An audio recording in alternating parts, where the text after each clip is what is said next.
ನಮಸ್ಕಾರ ವೀಕ್ಷಕರೇ, ಇದು ಮಾಡ್ತಿರೋದು ಮಂಗಳೂರು ಸ್ಟೈಲು ಉದ್ದಪ್ಪ. ಇದು 1 ಲೋಟದಿಂದ 2 ಲೋಟ ಉದ್ದಿನಬೇಳೆ, 4 ಲೋಟ ಅಕ್ಕಿ ಮತ್ತು ಈ ಲೋಟದಾಗ ಅರ್ಧ ಮೆಂತೆ ಹಾಕಿ ಒಂದು 8 ಅವರ್ ನೆನೆಸಬೇಕು. ಬೆಳಗ್ಗೆ ಏನು ನೆನೆಸಿದ್ದು ಉದ್ದಪ್ಪಗೆ ನೆನೆಸಿದ್ವಲ್ಲ, ಅದು ಈ ಥರ ಹಿಟ್ಟು ನೈಸ್ ಹಿಟ್ಟು ಮಾಡ್ಕೋಬೇಕು. ಒಂದು 8 ಅವರ್ ನೆನೆಸಿದ್ವಿ, ಅದಿಷ್ಟು ನೈಸ್ ಹಿಟ್ಟು ಮಾಡಿ ಅದಕ್ಕೆ ಇದು ಸೌತೆಕಾಯಿನ ಮಿಕ್ಸಿ ಮಾಡಿ ಅದಕ್ಕೆ ಮಿಕ್ಸ್ ಮಾಡಬೇಕು. ಸೌತೆಕಾಯಿ ಈ ಥರ ಮಿಕ್ಸಿ ಜ್ಯೂಸ್ ಗತೆ ಆಗಬೇಕು. ಆಮೇಲೆ ಇದಕ್ಕೆ ಮಿಕ್ಸ್ ಮಾಡಬೇಕು. ಮಿಕ್ಸ್ ಮಾಡಿದ ನಂತರ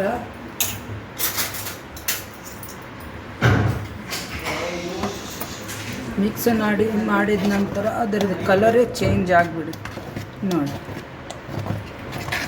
ಇದು ಇನ್ನೂ ಒಂದು ಬೆಳಗಿನ ಅಷ್ಟೊತ್ತಿಗೆ ಚೆನ್ನಾಗಿ ಫರ್ಮೆಂಟ್ ಆಗಿಬಿಟ್ಟು, ಆಮೇಲೆ ಇದಕ್ಕೆ ಈರುಳ್ಳಿ, ಟೊಮೊಟೊ, ಕರಿಬೇವು, ಕೊತ್ತಂಬರಿ, ಹಸಿಮೆಣಸಿನ್ಕಾಯಿ ಎಲ್ಲ ದೋಸೆ ಗತೆ ಹಾಕಿಬಿಟ್ಟು ಮೇಲೆ ಅದನ್ನು ಸ್ಪ್ರೆಡ್ ಮಾಡಿ ಅಷ್ಟೇ.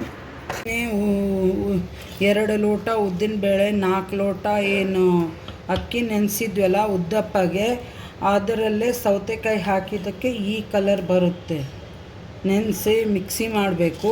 ಮೆಂತ್ಯಕಾಳು ಜಾಸ್ತಿ ಹಾಕಬೇಕು. ಆಮೇಲೆ ಈ ಗಟ್ಟಿ ಬರುತ್ತೆ. ಅದಕ್ಕೆ ಈರುಳ್ಳಿ, ಟೊಮೊಟೊ, ಆಮೇಲೆ ಕೊತ್ತಂಬರಿ, ಹಸಿಮೆಣಸಿನ್ಕಾಯಿ,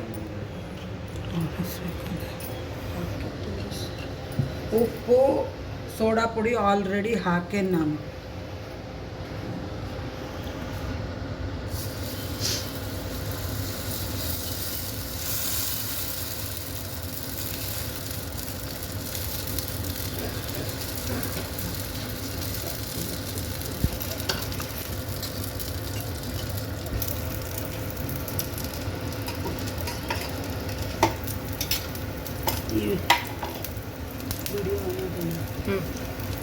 ಇದೆಲ್ಲನೂ ಈರುಳ್ಳಿ, ಟೊಮೊಟೊ, ಕೊತ್ತಂಬರಿ ಸೊಪ್ಪು, ಹಸಿಮೆಣಸಿನ್ಕಾಯಿ ಎಲ್ಲ ಚೆನ್ನಾಗಿ ಈ ಥರ ಮಿಕ್ಸ್ ಮಾಡಿಕೊಂಡು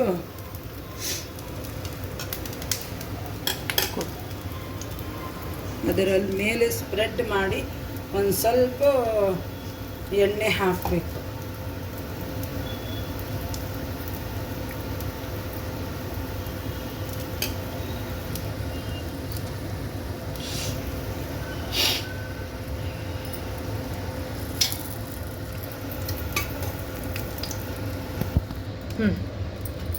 ಈ ಥರ ಉದ್ದಪ್ಪ ಆಗುತ್ತೆ. ಇದಕ್ಕೆ ಕಾಯಿ ಚಟ್ನಿ, ಟೊಮೊಟೊ ಈರುಳ್ಳಿ ಹಾಕಿದ ಚಟ್ನಿ ಅಥವಾ ಟೊಮೊಟೊ ಕಾಯಿ ಚಟ್ನಿ ಸವಿಬೋದು.